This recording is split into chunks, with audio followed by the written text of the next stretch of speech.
Good evening. Thank you ever so much, everyone, for coming. It's nice to have a good turnout for this event. Lovely to see you all. My name is Dr. Richard McNeil-Wilson. I'm a lecturer at the Our Lead Centre, and we're very pleased to be hosting Professor Tahir Abbas with us today and with us this evening.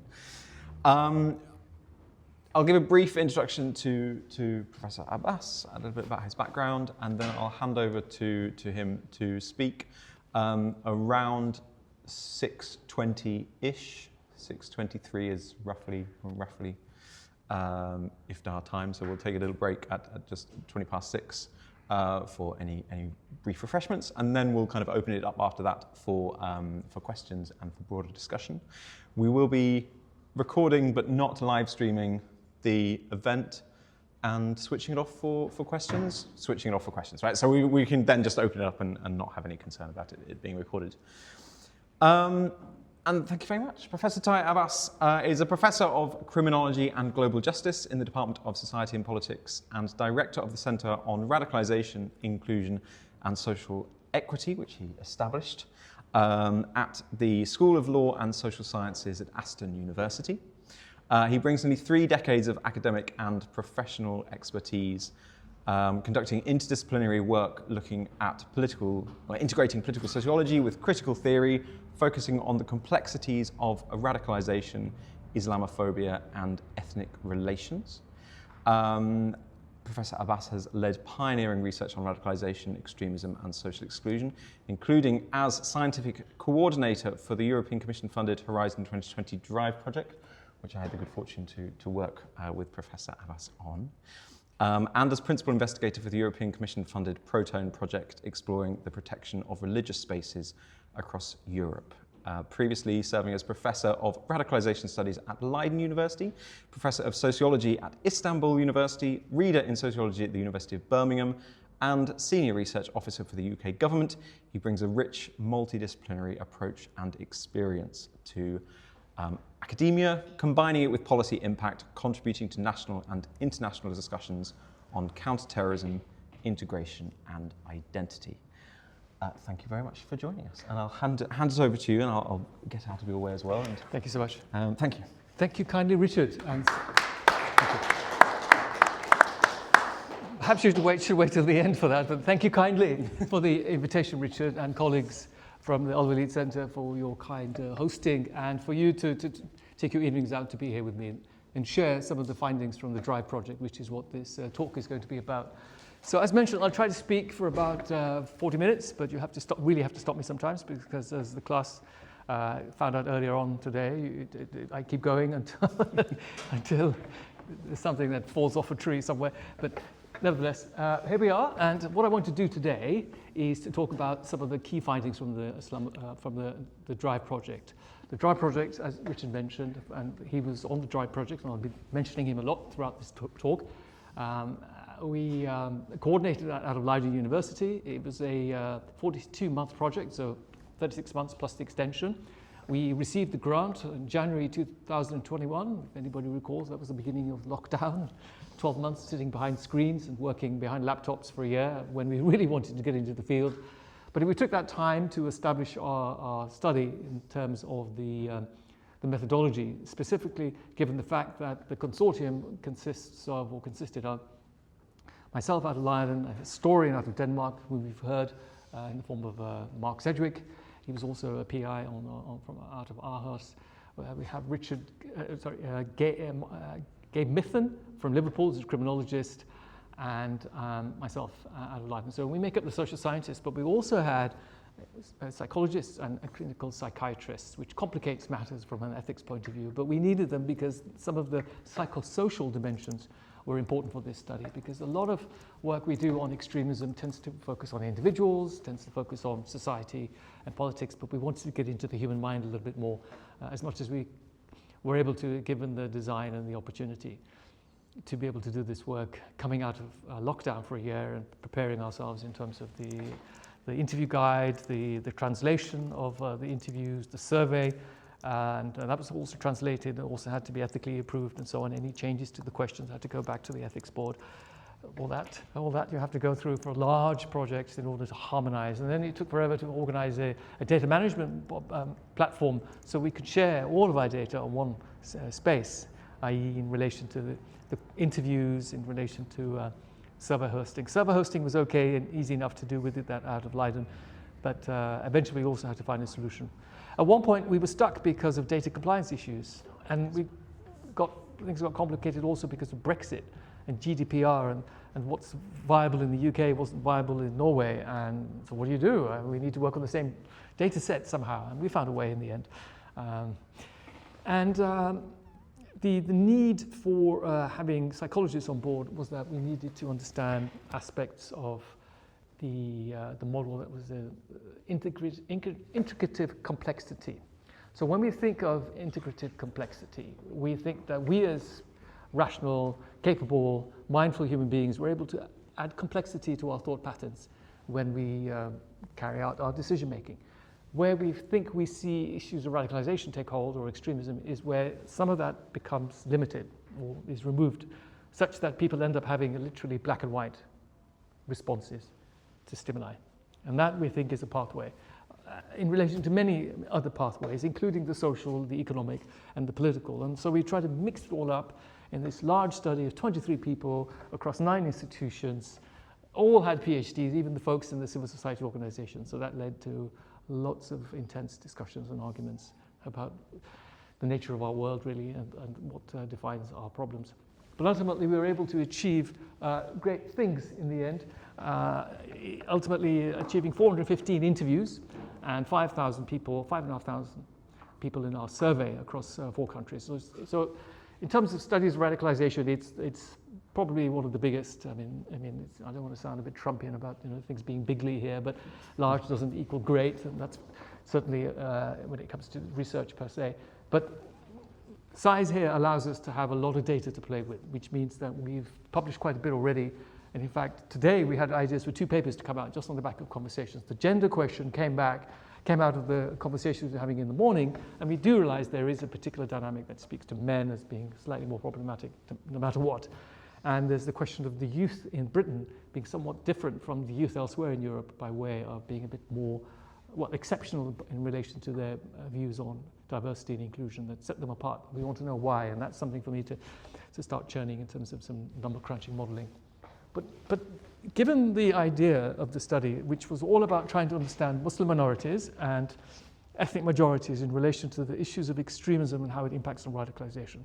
Now, obviously, when we think of these concepts, not all Muslims are going to be inclined to take on extremism as a solution to their problems. Similarly, for white majority groups who are feeling excluded and alienated, extremism and violence isn't the solution per se. But we're living in very interesting times, as the saying goes, in the sense of the social, political, economic divisions that are profound in the context of the economic inequalities, the inflationary pressures that exist, the cost of living crisis, the stagnation, austerity in the UK, and city centres are decimated, the tilt to the far right and the radical right and extreme right across the European spectrum, as we find here in the UK, in England largely, and also in what would be old Europe, and also parts of New Europe. So New Europe includes the countries, perhaps, if we isolate it from ideas of Western Europe being the major countries that had colonial empires, that had large populations in 50, 60, 70 plus million category, and have also become home to minorities who were once part of the colonized space, whether it's Britain in relation to South Asia and the Caribbean, France in relation to the Maghreb, the Dutch and the Belgians had the guest worker, the gastarbeiter system, no direct colonial interaction, but nevertheless there was a system of post-war labor migration that makes those economies very different from places like Sweden and Norway and Denmark, which have much more of a welfare-centric public investment, largely strong life satisfaction economies and societies where there's lots of money in the public purse and public investment that goes with it, unlike parts of Europe and certainly parts of the UK. So these 4 countries were in the study because they were similar but also slightly different. And that allows us to have a degree of differentiation to play with and to see if those national differences can impact on any cross-national differences. And we find that sometimes they do, sometimes they don't, depending on the modelling we do. It was also a question of pragmatics. I was based in The Hague in the Netherlands, and obviously a bit of affinity to the UK, being a Brit, and just needed a couple of countries to connect in between. Found some great colleagues from old to reconnect with, including Mark, and the wonderful, very strong Centre for Research in Extremism at Oslo University, which has become a bit of a powerhouse, established in the light of the Aotearoa Islands massacre in 2011. And it's the place to understand the far right, extreme right in Europe. And so it was a good idea to try and bring all those folks together and hire some amazing young scholars to do a lot of the work, to run around different parts of the countries in our study, to do the interviews, trying to find people. Now, who do we want to speak to? Originally, the proposal that the European Commission signed off a €3 million check for was to try and find people who were close or proximal to issues of extremism and radicalization. Now, that's a really odd space. First of all, we can never interview extremists anyway, for legal and ethical reasons. We can't interview former extremists. They're in jail or deceased underground. So who do we speak to? People who've got ideas about extremism. That's lots of us. So we had to try and get the category of our choice of participant carefully bounded, so that we didn't just ask anybody about extremism, and therefore we are doing the work of securitization, and sort of expanding the net in terms of who we think are at risk by talking to anybody about topics that are seen as risky is not healthy. And certainly when we think about the far right, extreme right, radical right, neo-Nazi right, there is also a spectrum. There's also a lot of aggrieved young and older people who've got problems of status threat and identity politics associated with ideas of being left behind, and we have to be careful with that term, but it essentially means people who've faced precarity and downward social mobility in a massive way as a result of the economy restructuring away from manufacturing and industry to the service sector economy, which has led to all sorts of crises, including crises of masculinity associated with those changing processes.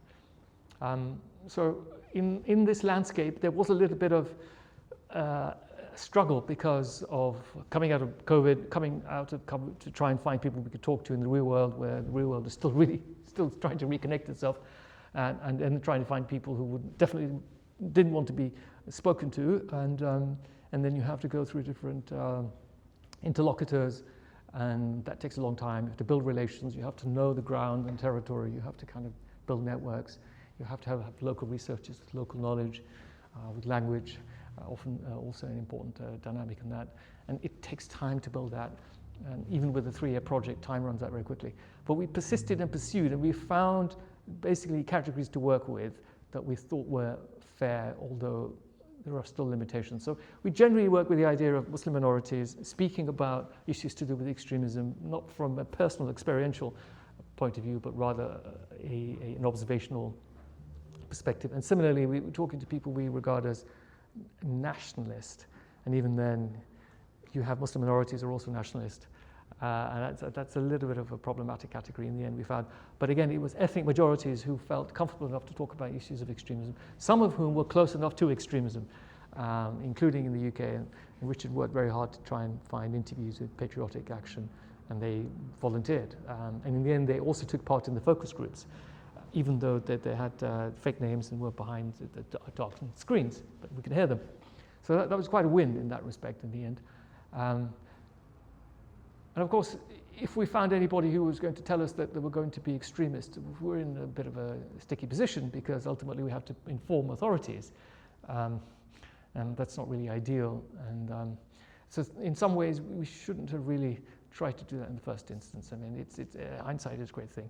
But nevertheless, we got 415 interviews with young people, minorities and majorities, and practitioners and activists across the 4 countries, roughly divided by gender. And we've got 5,000 in the survey. We've also did about 14 focus groups, mixed genders, different genders, Muslim and non-Muslim, in the sense of Patriotic Action certainly took part in a couple in the UK, And we went to 30 odd events to observe and be photographed by, I think you got photographed in a Patriotic Action event, so you're on their webpage. And we were also, when it was in the Netherlands, we were running around chasing Pegida NL, waiting for a Quran burning episode to unfold so we could document, observe, analyze, interpret. But it was wet, and there were more counterterrorism plainclothes officers than there were protesters and counter-protesters. And and the guy got arrested before we got there, so no Quran burning. But nevertheless, Pegida had a few moments back in 24, 23, 22 even. They've sort of died down a little bit. Other things, well, it's because also some of these discourses have become much more much more normalized. So we have to think about where we're starting from. And where we're starting from is the history of 9/11 as a turning point in terms of the security state, the acceleration of Islamophobia. It definitely existed before that. We're also thinking about legislation. In the UK, you have the contest legislation. In the US, you have the Patriot Act. And that creates all sorts of challenges in terms of the role of the state, but it also reflects what's happening on the ground in terms of communities. I mean, we have an economic model that's creating more inequality than opportunity. That's creating more social division as a result of those economic divides. That creates then political cleavages that then can be manipulated and hijacked and reproduced in different discourses. And these are severe concerns. So we see the rise of reform, we see the rise of far-right parties all over mainstream political parties who've turned to the far right even across the European landscape. We also see what was traditionally a party, the Labour Party, vying to try and pull back lost ground because it's been conceded to far-right parties, adopting the language of the far-right, introducing another kind of hostile environment after the Tories had a good job trying to do the last one. And these grievances are often an issue, and grievances themselves are important in terms of mobilizing people to take part in certain kinds of individual, but also group or collective behavior that might be seen as on the path to two forms of extremism. We know that alienation from classic sociological ideas still has an impact on minorities and majorities. And if you've got social exclusion as an experience, and we're trying to understand extremism within social exclusion, when we know alienation can't be eliminated. And then radicalization, again, it's one of those state-centric concepts. It's top-down, it's top-heavy, conveyor belt theories, staircase model theories, ideas of exploring issues online all the way to thinking that that's a risk for violent extremism is really problematic. And the state had a very strong idea about what causes extremism after 9/11. Bit of a shock to the world, a bit of a shock to the security apparatus when everybody came around the cabinet table after the events of 9/11. Who gets the big chunk of funding? It's intelligence, policing, and security, not communities or housing or health in response to these. And they set the agenda, set the tone, set also the funding formulas that sometimes academia has to respond to, which again creates other challenges. We sometimes reproduce it just by wanting to do more research on it. That has evolved quite a bit. I mean, the Critical Studies in Terrorism journal was founded around about this period, and it's now moved to its sort of fourth generation in its evolution. It's now doing much more global work. It went into much more, it was first really a response to 9/11 and that state-centric model. It became comparative, and then it became much more analytical, and now it's much more global. So we're moving on with our intellectual response to the state-centrism that's been behind the counter-terrorism framework. But it doesn't stop. A couple of weeks ago, the UK government came up with a definition of Islamophobia, which took out Islamophobia. It was it will be defined as anti-Muslim hostility. And that's how the government is going to use that as a benchmark or a yardstick to try and see if various measures could be introduced to help what has become a huge problem for Muslims. 40%, 50% of hate crime statistics are Muslims and make up only 6% of the population. And we see cases of Muslim women, visible Muslim women with hijabs and so on, far more likely to be attacked, often by older white men, such as the kind of asymmetry of this. That's been a consistent paradigm, essentially. And then there's, let's say, the hyper-normalization. We only had Last September, Britain's largest far-right demonstration, 150,000 people turned up to Unite the Kingdom March, organised by Tommy Robinson, and that was just after the Raise the Flag Operation Raise the Flag. If you go to some of these kind of outer areas of towns and cities, you see flags lined up like 1933, it's Nuremberg. And it's frightening, it's chilling, and it's meant to be that. It's a marker of territory. It's our country back. Back from what, and from whom, and where did it go in the first place is another question. And then obviously we had the Southport. I was still in the Netherlands, but Southport was pretty horrific in terms of the copycat implications that were carried out.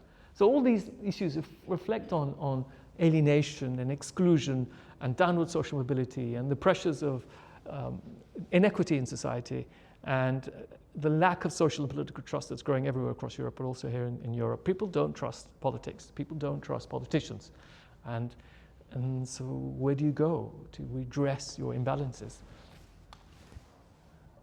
The situation is also to do with thinking about what the problems are and how the state reacts. And we think a lot here about the pre-crime space, the suspect community space. So you have a set of policies that are it's almost like Minority Report, where your thoughts are themselves being policed. Policed multiculturalism, as Ragazzi calls it. It's supposed to be predictive. It's supposed to be able to stop bad things happening, to stop the costs of extremism, terrorism being borne out. But it has a huge cost for the communities that are being surveilled on a systematic basis. And with Prevent in particular, you are acting as the front face of community-led surveillance for the state.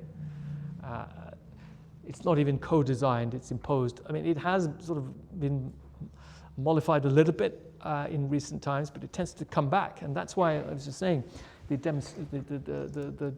definition of anti-Muslim hostility is couched in a national cohesion strategy, which is full of securitization. You take one and you kind of get a couple of smacks at the same time. And so none of that is going away. And New Labour are mindful they lost 5 seats to the Gaza vote. They could have lost a lot more. Some were 400 or 500 votes away from losing. Even West Streeting, for example, and also some other MPs that wanted to be cabinet members. And these independents are causing a little bit of a fuss in Parliament. And actually, Parliament is quite diverse. It's 89 people of colour, which is probably the most diverse Parliament anywhere in Europe. That's a good thing. But conversations with them will tell you that in between the corridors, it's still pretty rough going. So this alienation, the counterterrorism state, the problems of policy creates a kind of long tail of what would be seen as acute Islamophobia at the beginning to become everyday hyper-normalized chronic Islamophobia. It's such the case that you almost expect it. It's a kind of learned behavioral response to Muslim exclusionary discourses. You just kind of find a way. And interestingly, Islam and Muslimness is a protective factor against extremism when it comes to Islamophobia. Surprise, surprise. So more Islam, not less, helps to fight extremism because it's social capital, it's cultural capital, it's community support that is absent. The welfare state has been diminished, state doesn't provide it, and communities help themselves and support themselves in ways that the state has refused to. The state has refused to also not help ethnic majorities who are white English, white British people who have suffered downward social mobility for 4 decades, job loss, as I say, wage stagnation, housing crises, all sorts of crises. Again, it's a sense of alienation and feeling left behind that can be mobilized by the far right and extreme right. The people like the Reform Party obsessed with culture wars. They're obsessed with the great replacement theory, which is eugenics for the 21st century, and problematic it deeply is. So I was talking earlier this morning about the model of spatial exclusion, because we still have 50% of Muslims, which are 3.7 million, about 7% of the population, in the poorest, 20% of the poorest parts of the country. So if you look at the index of deprivation, that's where you find them. So why is that? Well, it goes back to patterns of historical migration in the post-war period. People came for jobs in the manufacturing industry, engineering, in the mills, in the foundries, in the engineering sectors of the West Midlands, in London transport, etc. in London. And what happens is a lot of people experience downward mobility straight away. People with MAs in politics from Punjab University were bus drivers because that was the job that was available, and people took them because it was still 7 times more salary in real terms than it would be to stay in the Punjab. But it wasn't just about economic migration. A lot of people also had links to the empire through fighting in the empire, through being descendants of fighters, also being involved in the British Merchant Navy and British Army. So it's not just economic migrants. But the problem with the social exclusion in terms of spatial dynamics is that a lot of people remain stuck in those areas. If you can get out, you get out. But if you are stuck, there's no way out. So when CNN talks about no-go areas and Sharia zones, it's not self-styled living or parallel lives. It's downward social mobility and people stuck in areas. But they make do. And actually, they become very, very creative. You take a fading market town that nobody wants to be in Leicester and turn it into the bridal groom shopping economy for South Asians in Britain. You take 3 streets in Sparkhill and Sparkbrook, and it becomes the Balti Triangle, and it invents the Balti food. Bradford versus Birmingham, which came first. I think Birmingham tips it in 1977. I would say that, of course.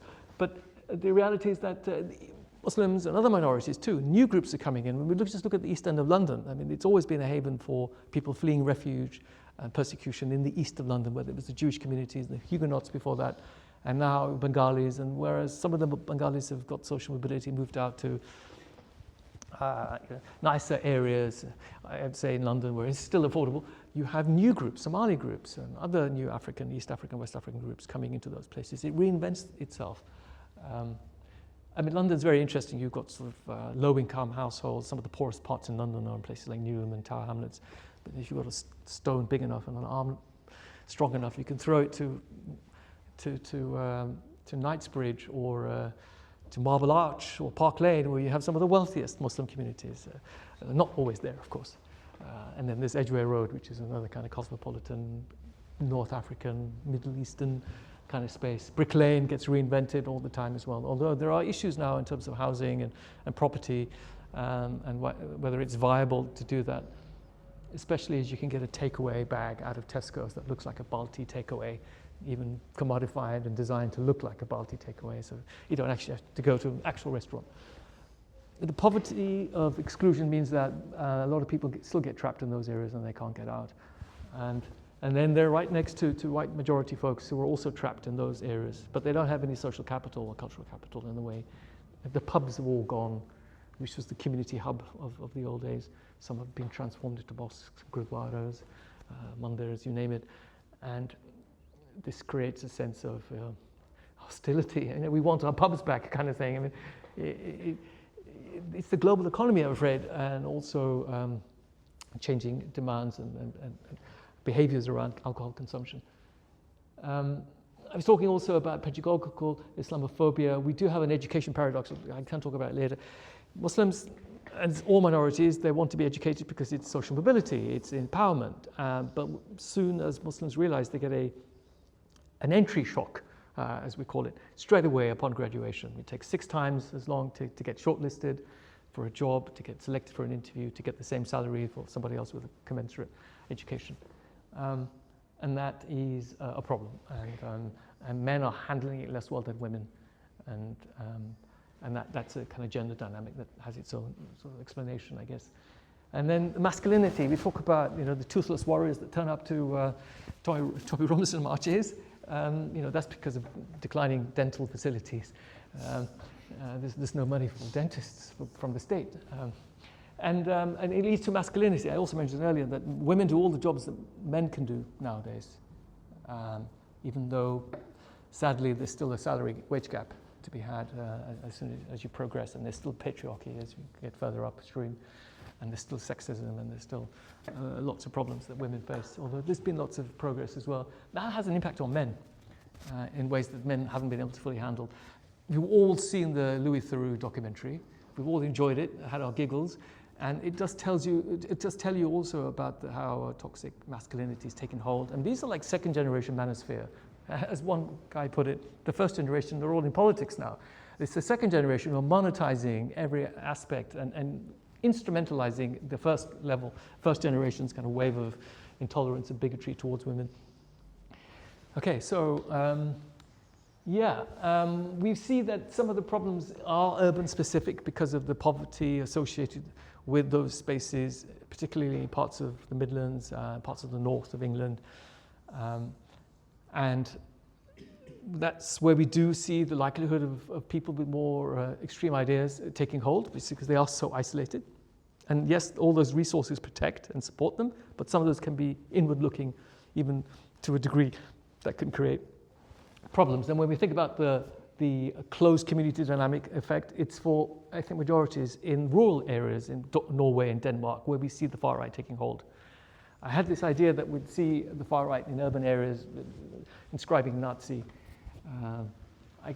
iconography on walls in urban areas next to other urban areas consisting of minorities. It's not the case. It's more like it's happening in rural areas, on trees in the Netherlands, when they gather and have their meetings and so on. So it's the rural alienation for majorities, and it's the urban alienation for minorities. And these are the kind of parallels there. And we see also then the role of the state in regards to what goes on. We do see this rural and urban isolation in places like Norway. There is a welfare model that's still relatively strong in the Scandinavian countries, but there is that pressure, there is that political discourse taking hold. We do have neighborhoods and suburbs in Norway and Denmark that become, using the local parlance, ghettos, and then they create their own sort of awareness among the population that it's a no-go area. And then you get the tropes about the men who are sort of uncontrolled, and the savages and the beasts. And this plays on ideas of the Orientalism, that the man who's of dark skin is a threat to us and our women and our resources and so on. That's all taken hold. I mean, you see, there are cases, and we have talked a little bit earlier about the grooming gangs, but it's not an ethnic-specific phenomenon. It's just being exploded by different sections of the media, again, to weaponize these for political ends. The Dutch model is great on paper, pillarization, but it's, you stick into your own community, we'll leave you alone, but we'll literally leave you alone. And that's not helpful in the long run, it seems. In the UK, we do have high moments in the 1990s, the high moments of multiculturalism. We all got really behind it as a nation. First Labour term, Human Rights Act, Race Relations Act, the migration system that was introduced, MAS. Not brilliant, but it was a start. But all that changed with the northern disturbances in 2001 and the 9/11 events, and then that led to the invasion. First to invade Afghanistan, when everybody was relatively behind it, coalition of the willing, and then of course Iraq, and then we've seen what has happened with that, with the destabilization of the Middle East, that helped to create essentially what did start the so-called Arab Spring, but that was short-lived, and it did lay the grounds and implant the seeds for ISIS, which also had a lot of external facilitation at the beginning. It was mobilized to try and destabilize Assad's regime, and then they just went rogue, literally. The Danish, again, strong welfare model, but they have these ghettos, literally that's state policy, what they call social housing, that's concentrated, where you have low-income families or no-income families living separately from others. But not so much to the extent that they're not being now forced out of those spaces, that those spaces can be gentrified and sold off to high-income earning middle-class professionals. And then those folks get pushed out to the periphery of the city to become invisibilized and further removed from our national discourses. At least they're not in amongst us anymore. A bit like the banlieue in France, 40 kilometers way out, not to be seen or heard, 40% unemployment, and and all the other risks that come with alienation that is found there. And so you see these countries, they have different political systems, political ideological notions of what it is to be a citizen of those nations, but at the same time, there are some synergies and crossovers between the different countries in terms of their responses to minorities, invariably Muslims, but also to a lack of coordinated responses to majorities who have fallen behind alienation. And this alienation, discrimination impact is interesting. I mean, Islamophobia, some Muslims can absorb it because they have the capacity to do so because of social capital that they have, that perhaps others don't. But after a point, there is a tipping curve. And there's only so much humiliation, and there's only so much Islamophobia Muslims can take until it gets so much. Now, it doesn't mean that there's a perennial risk here. It just means that at a certain point, according to this bit of the model, there is a threshold. And if you pass it, it's not so good. And this paper that we put together in for Cooperation Conflict talks about the relationship between Islamophobia and Islamism, such that you push people far enough, people respond. It's inevitable. Pedagogical Islamophobia suggests that it's a learned environment. People learn how to cope with it. It's back to the idea that it's chronic, it's everywhere, and it's everything from over-targeting by security services. It's everything from the online hate. It's where all the hate is, predominantly in terms of its growth recently, but also there's still street-level hate, especially after every time there's a speech. Sometimes there's a speech, and Boris Johnson's letterbox speech created a spike in hate crime towards women the next day. We see so many things that inflame the reaction, and on campuses where the prevent duty now applies, students find it an unsafe space to talk about Palestine, to talk about geopolitical conflicts, because they can get labeled and they can get processed. And it adds to their alienation and trauma, and it produces exactly the outcomes that prevent is supposedly trying to stop. So the prevent duty is no help, but it is statute. 40,000 plus public sector organizations are bound by it, health, social, all public sector organizations. You have to find a way to navigate that. You have to be hyper vigilant. We found from our psychiatrists doing their mental well-being health checks on our respondents that 50% of the Muslims in our study had so much stress and anxiety that they were borderline certifiable in terms of their mental health needs. Such was the state of anxiety that they carry on a daily basis, from catching the bus, turning up to work, the microaggressions that build up on a day-to-day basis. It's not easy to navigate those spaces. And Muslims have each other to protect themselves. But again, that is a resource, but it can also be a constraint for some. And so this is part of the kind of everyday. I mentioned also the education space. Education is interesting. The degrees are great, social mobility, professional livelihood, and so on. But the reality of job success is limited for Muslims who face precarity on a major level relative to others. And of course, in current periods, we still have problems of graduate employment for all groups.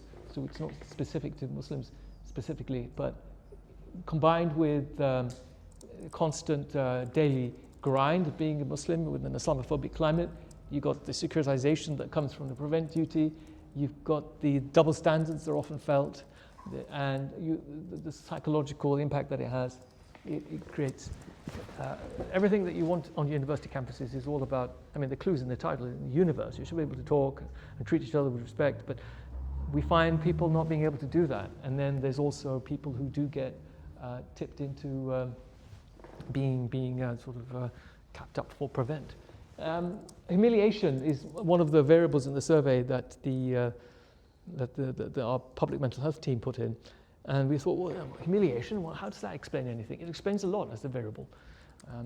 The humiliation on a daily basis, on a weekly basis as measured, has an impact to the extent that it adds to the idea of feeling insignificant, and then you therefore look for significance elsewhere. It adds to the idea that you're disempowered, and then you want to look for re-empowerment elsewhere through alternative narratives. So we have to think about the effect of the daily grind, the stress, the chronic anxiety on people's sense of self, sense of well-being, what it does to their sense of what makes them feel valued as a human being. And we see there is a relationship when we start to process these particular humiliation variables from the data set. I talked a lot about the digital masculinity crisis. We see a lot of that.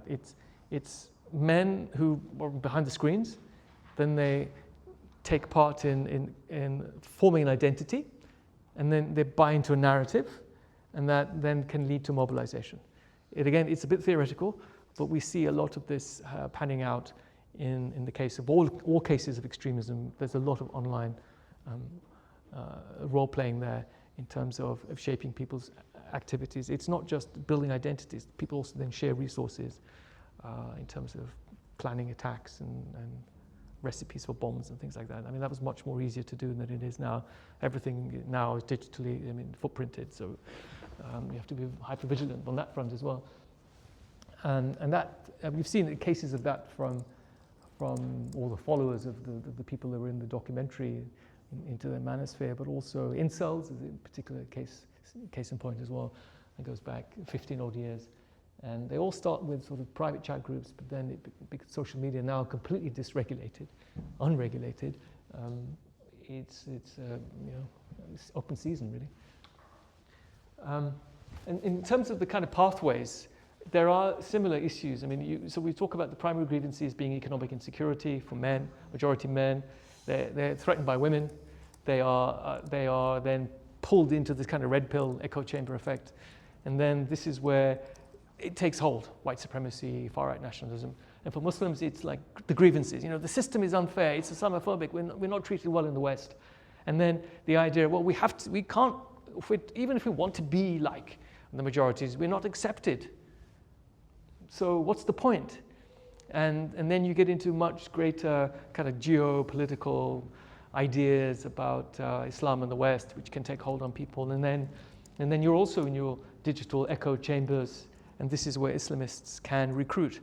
Now, these ideologues know what they're doing, and in fact, when ISIS were really getting going, they were using Twitter to recruit, and then getting people who were DMing them to start conversations. And next thing you know, they could easily catch a flight to Istanbul and cross the border from there.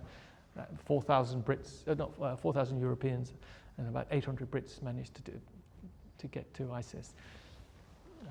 40,000 altogether from all over the world, the Middle East, North Africa, South Asia, but about 4,000 Europeans. And they weren't religious types per se. They were just looking for meaning, looking for belonging, looking for an association. And trying to then kind of moderate mosques and imams isn't really what's going to help. In fact, that makes it worse. Well, it's good to have good functioning mosques and tuned in imams for the sake of those reasons, but it's not necessarily directly linked to extremism. And these social media spaces really are accelerants now for the issues of kind of the victimhood, the hypermasculinity, and the validation needs that young men have. It's still a male phenomenon. 15% of people who we sometimes think of as extremists are sometimes women, but the large part will always be men, and it's a male-dominated space. So there is kind of masculine, militant identity shaping going on in the digital cultural spaces of the internet and the social media platforms in particular. And it's not just kind of Telegram and Signal and some of the others. It's also gaming as well, and the gaming platforms are where a lot of far-right signaling can also be found. So all of this then produces this particular complicated map, which tries to say, well, is there a loop? Is there a way that one connects to the other, which is the starting point? That we have social exclusion and alienation. Yeah, of course we do, everywhere. And that means we've got this starting point. But is there a way in which there's a kind of reciprocal or a co-radicalization going on between two disaffected, alienated groups? And in some way there is. And we see that when we think about the marches of Toby Robertson and his ilk, who kind of frame this as getting our country back, protect our women and children when they themselves have records, criminal records against women and children in terms of inter-partner relations. That we want our jobs back, but the jobs have gone because of global economic restructuring. We've we can't trust our elites. Yeah, you can't trust your elites, but not for the reasons that you think you can't trust your elites. And the same with Muslims is, we try, we're born here, we know everything that we need to know, we speak the language, we dream in English, etc. But we're not accepted, and we're not accepted in second, third generation. We'll always have ourselves. We'll always have our faith, and our faith is strong and global enough and unique enough to transcend ethnic, national boundaries in terms of ideas of the Ummah. And of course, that can get weaponized, and that's what we see when it does ultimately get weaponized in the few instances that it does. Although the caseload still heavily, from the security intelligence point of view, is still heavily Islamist loaded, but I think that's a historical legacy more than actual risk. And it's catching up with other risk groups. The non-described, there's a term for it, the far-right, the Islamist, and the non-described category, the in-between. It's the nihilists. It's the people who just hate other people and they can't really explain it, but they're in that kind of dangerous category, it seems. So there's something going on with the forces of exclusion that impact on a kind of reciprocal dynamic in relation to those at the margins of society. So how do we cure all of this in 2 minutes before we take a break? Well, ideally, we want to reverse all of this, and we want to reverse through all of the things that we know that are going wrong. Public investment, the investment in our institutions, the freedoms that have been taken away in the name of freedom, essentially. I mean, let's look at what happened to Palestine Action as a case in point for our study. We also need to think about, our foreign policy adventures, as Trump calls them. Although Starmer has been a little bit better than some of the European partners around Iran, which is, low-key World War III, possibly. And we used to have a discourse. And one of the key things that's come out of some of the findings is that we need a strong national discourse. If people feel that there's a discourse that respects differences, values differences, then people are more likely to respect and value their neighbors. And if you've got Starmer using the language of reform, trying to stay relevant, it's going to create division, where sometimes there isn't the need for it or doesn't have to be the case for it at all. But it's something that happens when, again, there's no trust in politics, and then it leads to a lack of trust in each other, which is a problem of Western Europe and Northern Europe for the last 25 years, looking at the European Social Survey data on that. And behind all of that is the economic inequality paradigm. I mean, our cities, rich part, poor part, and the universe in between. Cities need to be a living organism, and they're just broken bits of a human body. And then we think of our north-south divide in terms of London and everywhere else. We in Birmingham subsidize the rail fares for people in London, okay? And Birmingham needs all it can right now in terms of public investment. It's because all that capital has been extracted. If you look at Birmingham city centre, even Poundland is boarded up. Okay, and Birmingham, with all this civic, beautiful architecture, Victorian, it's invisible with all of these boards and graffiti and so on. And I think that's the shape of many urban city centres now. And that's been because of austerity. It's been because of the response to the financial crisis in terms of austerity. And Brexit was a culmination of that. Rich, uneducated, and poor uneducated people largely voted for Brexit. And that's because it was based on misdirection and lies and the 3 million missing voters on Facebook extracted by Cambridge Analytics. I could go on, but that's the end of the story for now. Let's take a break and we'll reconvene in about 5 minutes or so. Yeah, thank you very much. Thank you.